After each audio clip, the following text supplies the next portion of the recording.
సిరిసిల్ల జిల్లా వేములవాడలోని శ్రీ భీమేశ్వర ఆలయంలో విశేష పూజలు నిర్వహించారు. శని జయంతి సందర్భంగా శనేశ్వర స్వామి వారికి తైలాభిషేకం చేశారు. నవధాన్యాలు, నల్ల వస్త్రాలు సమర్పించి ప్రత్యేకంగా అలంకరించారు.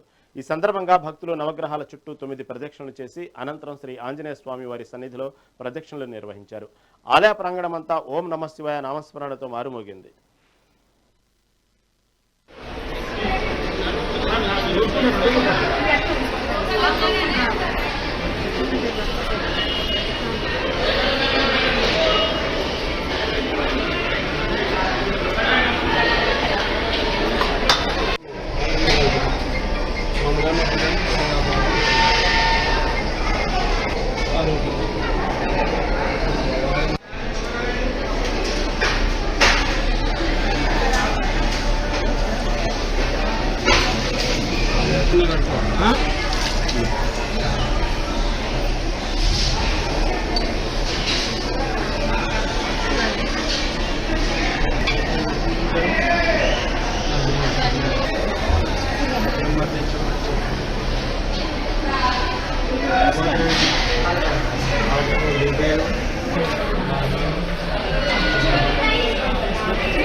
తలౌ చండీ వినాయకౌ అని చెప్పి ప్రసిద్ధమైనటువంటి మనకు ప్రమాణము.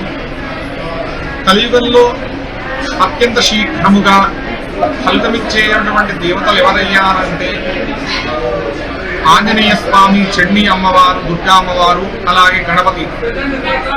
ఈ ముగ్గురు అత్యంత శీఘ్రంగా ఫలితమిస్తారు వారు ఆరాధించిన వారికి.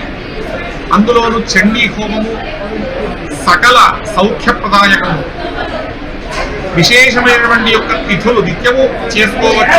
ఈ ప్రతి మాసంలో వచ్చే తిథులలో కనుక అష్టమ్యాంచ, దశమ్యాం, నవమ్యాంచైక సహా అని చెప్పి చండీ సప్తశతిలో సాక్షాత్తుగా అమ్మవారే తనను ఏ తిథుల్లో విశేషంగా ఆరాధిస్తే ఎటువంటి ఫలితం కలుగుతుంది అని చెప్పి చెప్పడం జరిగింది.